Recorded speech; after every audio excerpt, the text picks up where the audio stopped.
Хорошо. Ну, можно, Давай. да.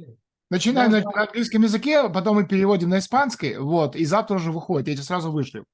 Знаешь, как Окей. только выходит. Давай, сейчас, подожди секундочку, я это все там поставлю. Так, начинаем.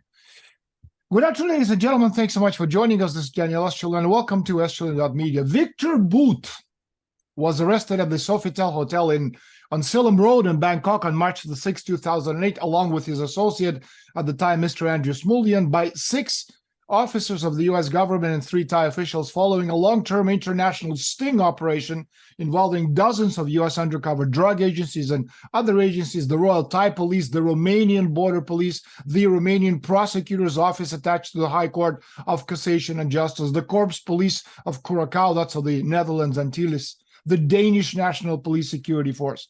And the operation included over 200 Thai Special Forces operatives who immediately locked down the hotel. Booth was the man the United States government wanted most after Osama bin Laden, and today he's joining us. There's Jewel in the Crown, man behind the terror, merchant of death, the most unsavory character alive. That's what the United States government and the mainstream media wanted us to believe. And again, today we're joining by the man himself, my friend Viktor Booth. Viktor, thank you so much for joining us. Thank you, Daniel. It's a pleasure to be with you, and I just can't keep myself from laughing and busting my belly from this laughter, because this is, I don't know what these guys, been smoking to invent this story about me. And as usually, it's all about money. As you said before, you want to figure out what is really behind it, follow the bugs trail. Follow the money.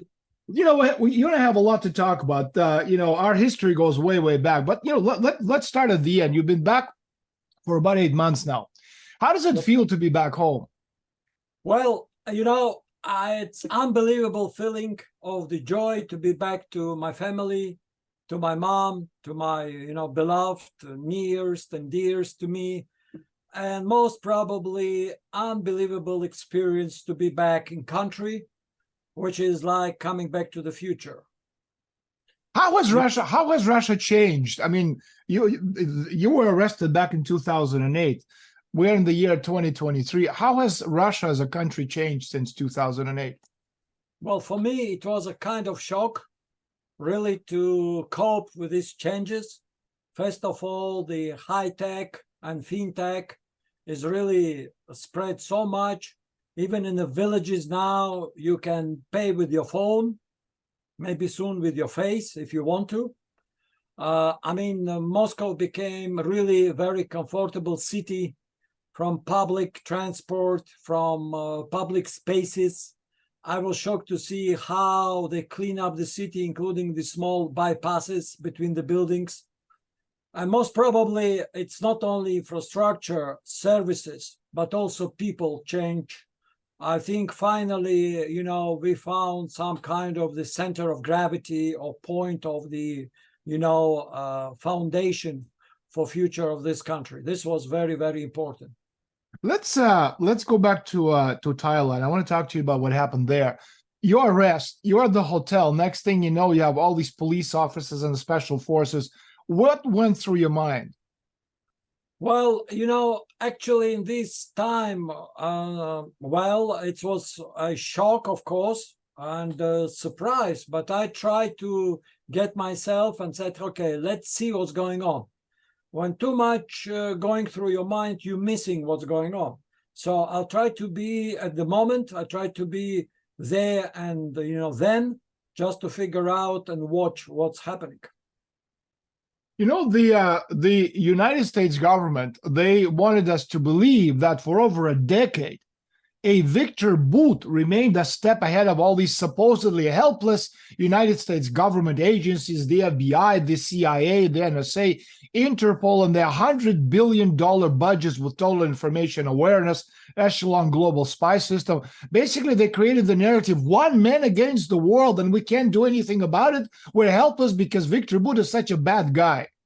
So when I was writing my book, okay, my question obviously was, why are we, the people, being led down that path? And what is this path?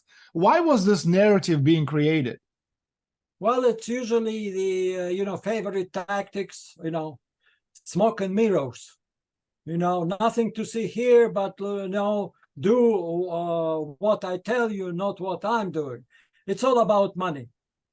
You know, in a final discovery portion during the trial, the government supposed to provide financial statements about, the case. And I was shocked to see that in the final, statement, they have a separate file. They spent $115 million to catch me, right? And I said, heck what? For 2-3 trips of DA agent into the Europe, Curacao, and then finally to Thailand.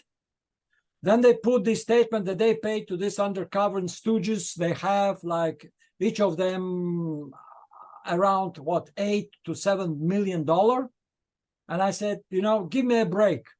Their handlers getting maximum $150K a year, and now they're gonna pay to their own stooges $8 or $7 million a year. And on the trial, they said, yeah, because we pay, it was dangerous. Viktor But was dangerous. They never know whether they're going to come back alive from that room. Can you believe that joke? They knew perfectly I was unarmed. I didn't have with me any, weapons. And now apparently, they present it like this. It's all story about, as generally going on in the United States, taxpayers been taking for the complete fools, and all these people, laughing and, just using taxpayers' money the way they want to feed their needs. And I'm sure, it's good to create a myth story themselves, and then you bust the story you created, and then you promote yourself like we are super agents. You look, we've got a most durable man in the world. And then even my judge during the trial would ask these agents, okay, I never see any proof. You're telling me something. I know, I was there. Yeah, you were there.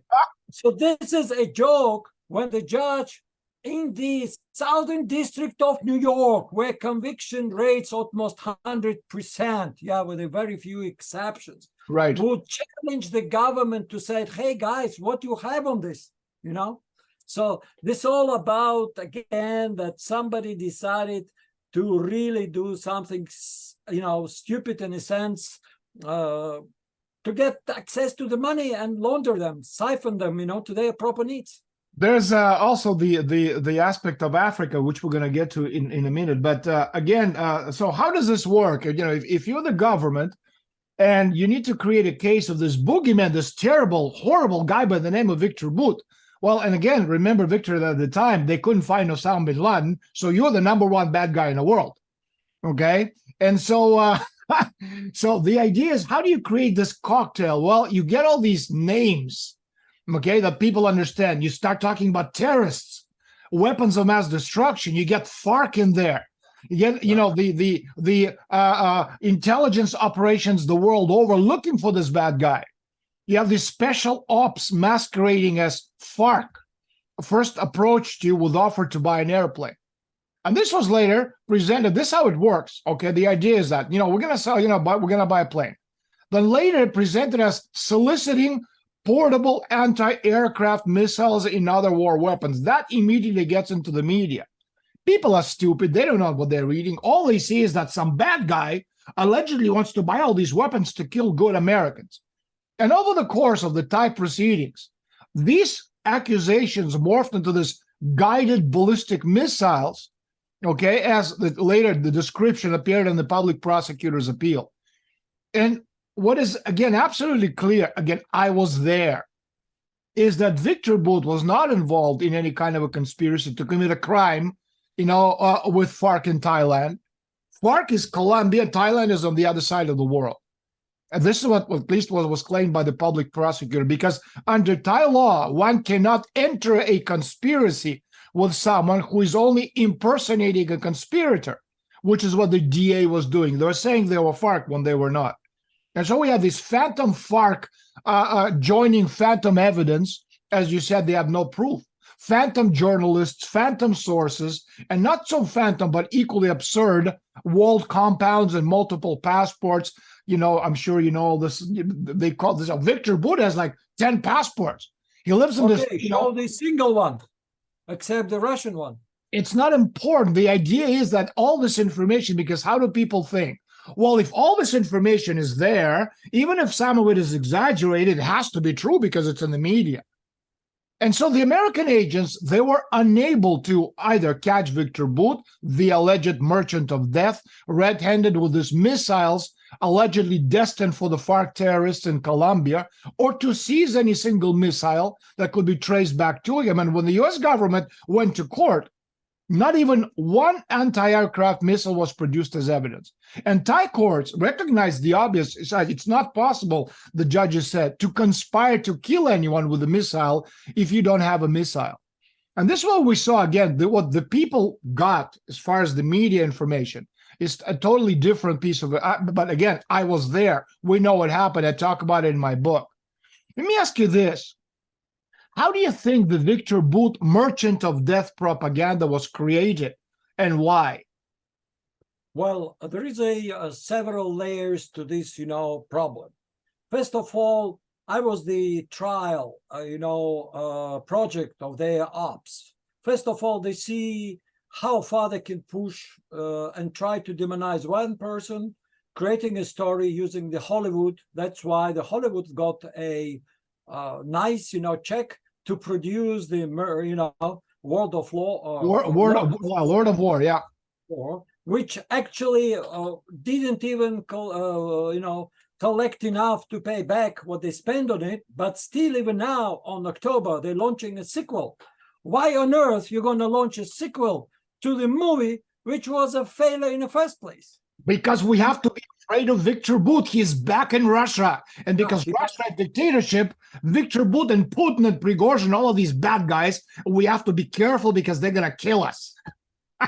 Well, good luck to them, let them, keep thinking, what I can tell you. The problem is we can laugh as much as we want, but it's sad because think of this, these people now in charge of really serious decision-making, and our now world on the brink of the nuclear, World War III. And they are completely, sleepwalking into this conflict. They're pushing so hard to create out of this conflict now, opportunity to escalate into the global level. And this is why, in my case, they tried on me. They said how we can demonize one person, create a complete myth using the Hollywood, make a propaganda all over the media, and make out of this arrest a real, movie-style propaganda event. And they succeeded. That's because, when I talk to people about my book, they say, yeah, I saw the movie. I said, what does a movie, which is complete bullshit and fiction, have to do with a book based on facts? It's the same thing. I saw the film. Let me ask you. Exactly the same words was, answered to judge by one of these DA agents. What you know about Viktor Bout? He looked on her like, like a deer in the headlights to said, you mean what? I watched the movie and I read the book. And this was like, and she said, did you have in your team a Russian interpreter? No, we only got Spanish one. I said, how come? He's a Russian. He was living in Russia and you didn't got even one Russian speaker in your team, or we don't need to. This was the level of how professionally they trying to do investigation, which another sign tale of the just, frame up operation, which has a purely political, agenda. Why DA went after me? Why not CIA? Because they are master of the dirty tricks. Because there are a lot of unanswered questions. There's a lot of, again, I asked these questions in the book. Where are the missiles? Why did the US government go into court empty-handed, asking the Thai court to take them at their word? No, to just believe us. And the Thai judges are not stupid. Why didn't the DEA pay the $2 million as Viktor Bout had allegedly asked when they had already spent over $30 million trying to capture you? Because the acceptance of the payment would seal your fate. Why didn't they $150 million they spent? That's another story. You see, this is where it's all, bite and switch, tactics.